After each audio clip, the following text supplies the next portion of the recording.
Hello everyone, मेरा नाम है दया सागर दुबे। तो बिना किसी देरी के सीधा स्टार्ट करते हैं बेसिक कॉन्सेप्ट्स ऑफ इकोनॉमिक्स।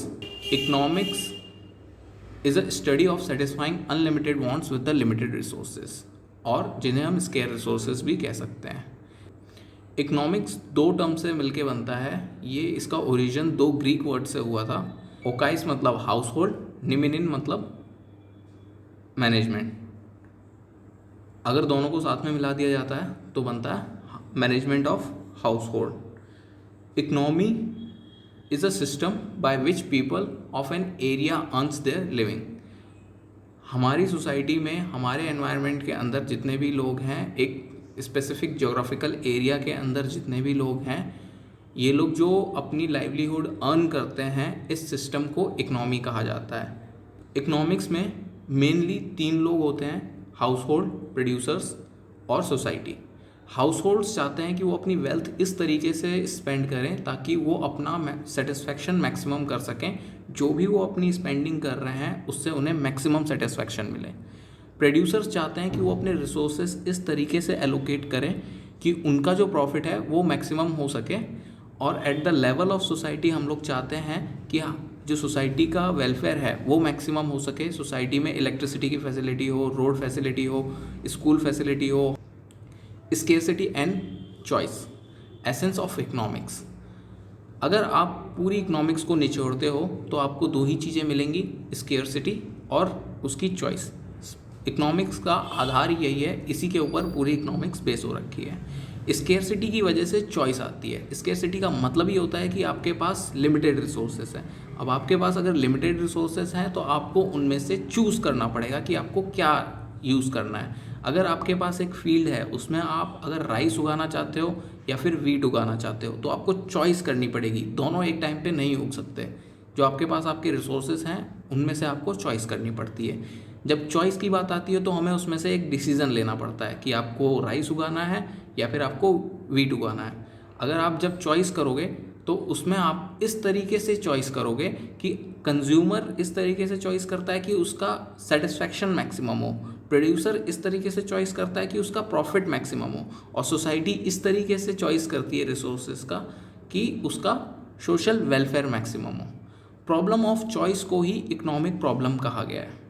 अब पढ़ते हैं हम टर्मिनोलॉजी स्केर्सिटी और चॉइस के बारे में।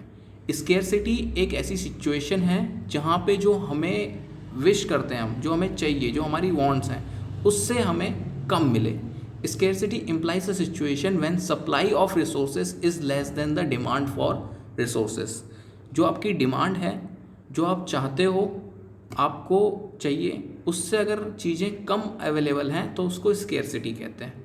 चॉइस, चॉइस एक प्रोसेस है सिलेक्शन का। जो आपके पास अवेलेबल अल्टरनेटिव्स हैं, लिमिटेड अल्टरनेटिव्स हैं, उसमें से आपको चॉइस करनी होती है कि आपको क्या चूज़ करना है। ये चॉइस हमें इसलिए करनी पड़ती है क्योंकि हमारे पास रिसोर्सेज स्केयर हैं और इन रिसोर्सेज को हम अल्टरनेटिव यूज़ में ले सकते हैं। Micro economics, when the problem of choice are studied and addressed at the level of individual, it's called microeconomics। जब हम किसी भी इकोनॉमिक प्रॉब्लम को, या फिर हमने पढ़ा था कि economic problem equals to problem of choice, तो जब हम किसी इकोनॉमिक प्रॉब्लम को एक इंडिविजुअल के लेवल पे देखते हैं तो वो माइक्रो इकोनॉमिक्स होती है।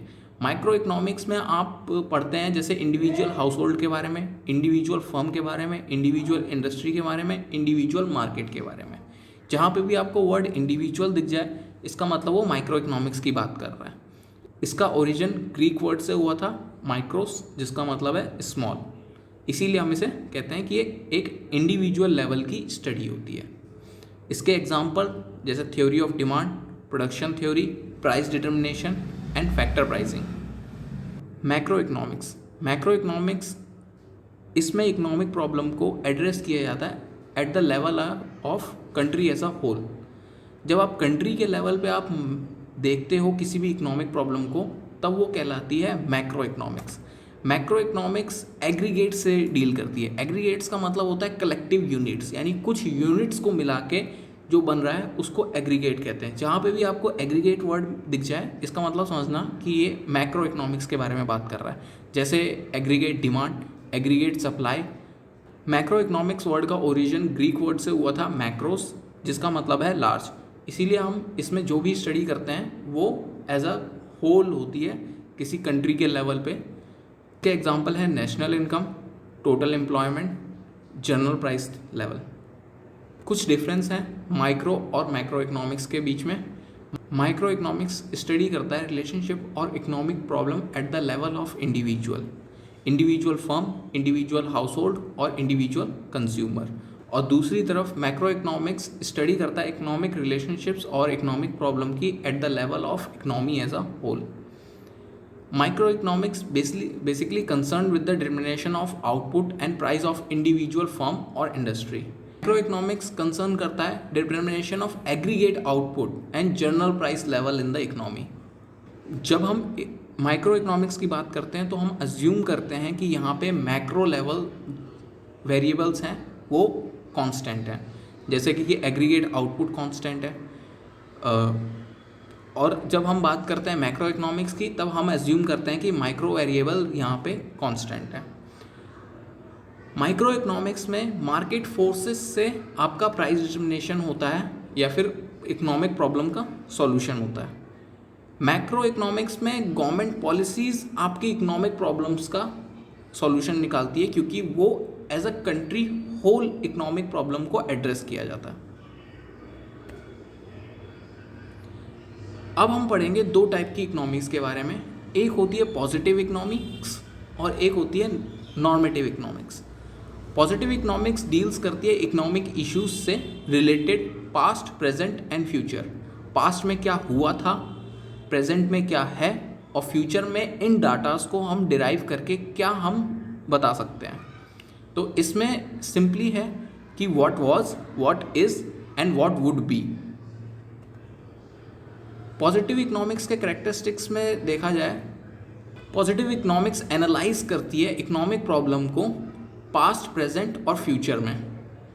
ये फैक्ट्स के ऊपर बेस होता है, इसमें आपको एक नंबर्स मिलते हैं, ये वेरीफाइबल ट्रुथ होता है, आप इन्हें वेरीफाई कर सकते हो, आप पास में देख सकते हो कि हाँ ये काम हुआ है। जैसे अगर हम पास्ट में कहें कि हमने 5 year plan, first 5 year plan roll out किया था, तो उसमें हमने देखा कि हमने इतनी ग्रोथ अचीव की है। हमने टारगेट रखा था कि हमें कुछ परसेंटेज की ग्रोथ अचीव करनी है और हमने उससे ज़्यादा अचीव की, तो इस ट्रुथ को हम वेरीफाई कर सकते हैं। ये किसी की जजमेंट या फिर किसी का ओपिनियन नहीं होता है, ये एक डाटा होता है जो कि ट्रुथ होता है। नॉर्मेटिव इकोनॉमी डील करती है व्हाट ऑट टू बी, क्या होना चाहिए था। ये एक ओपिनियन होता है इकोनॉमिस्ट का कि किस तरीके से हमको इकोनॉमिक इश्यूज और इकोनॉमिक्स प्रॉब्लम्स के बारे में बात करनी चाहिए और किस तरीके से उन्हें डील करना चाहिए। ये एक प्योरली जजमेंट है एक इकोनॉमिस्ट का, एक ओपिनियन है उसका। नॉर्मेटिव इकोनॉमीज़ में कंट्रोवर्सीज होती हैं क्योंकि ये कोई वेरीफाइबल ट्रुथ नहीं होता है, ये आपको दिखाता है कि क्या होना चाहिए था, एक आइडियल सिचुएशन, ये रियलिटी के बेस पे नहीं होता। 3 टाइप की इकोनॉमीज़ होती हैं, सेंट्रली प्लान्ड इकोनॉमी जिसे सोशलिस्ट इकोनॉमी भी कहा जाता है, मार्केट इकोनॉमी जिसे कैपिटलिस्ट इकोनॉमी भी कहा जाता है, मिक्स्ड इकोनॉमी, इसके लिए कोई दूसरा नाम नहीं है। सेंट्रली प्लान्ड इकोनॉमी में जो भी इकोनॉमिक एक्टिविटीज़ होती हैं वो कंट्रोल की जाती हैं किसी सेंट्रल अथॉरिटी या फिर गवर्नमेंट के द्वारा। जैसे कि इस वक्त चाइना में सोशलिस्ट इकोनॉमी है, वहाँ पे एक ही रूलिंग पार्टी है, वहाँ पे सारी चीज़ें गवर्नमेंट कंट्रोल करती हैं, जो कि करंट इशू में आप देख ही सकते हो। इसके बारे में आप काफ़ी ज़्यादा सोशल मीडिया पे सुन ही रहे होंगे। मार्केट इकोनॉमी आती है जहाँ पे इकोनॉमिक एक्टिविटीज़ कंट्रोल होती है मार्केट फोर्सेस से, डिमांड एंड सप्लाई से। कोई भी प्राइस डिटर्मिनेशन सप्लाई और डिमांड की वजह से होता है। इसका एग्जांपल यूएसए की इकोनॉमी है, वहाँ पे कोई भी चीज़ बनती है वो डिमांड और सप्लाई की वजह से होती है, यहाँ पे गवर्नमेंट का रोल नहीं होता है। मिक्स्ड इकोनॉमी वो इकोनॉमी होती है जहाँ पे कुछ एरिया गवर्नमेंट कंट्रोल करती है, कुछ एरिया प्राइवेट प्लेयर्स कंट्रोल करते हैं। जैसे कि इंडिया की इकोनॉमी, इंडिया में जैसे इंडियन रेलवे हो गया, ये गवर्नमेंट कंट्रोल करती है, लेकिन अगर आप इलेक्ट्रॉनिक मीडिया देखो तो वो आपके प्राइवेट प्लेयर्स कंट्रोल करते हैं। Thank you for your patience. ये थे कुछ इकोनॉमी और इकोनॉमिक्स रिलेटेड बेसिक टर्म्स। हम आगे चैप्टर में इससे थोड़ा और एडवांस देखेंगे।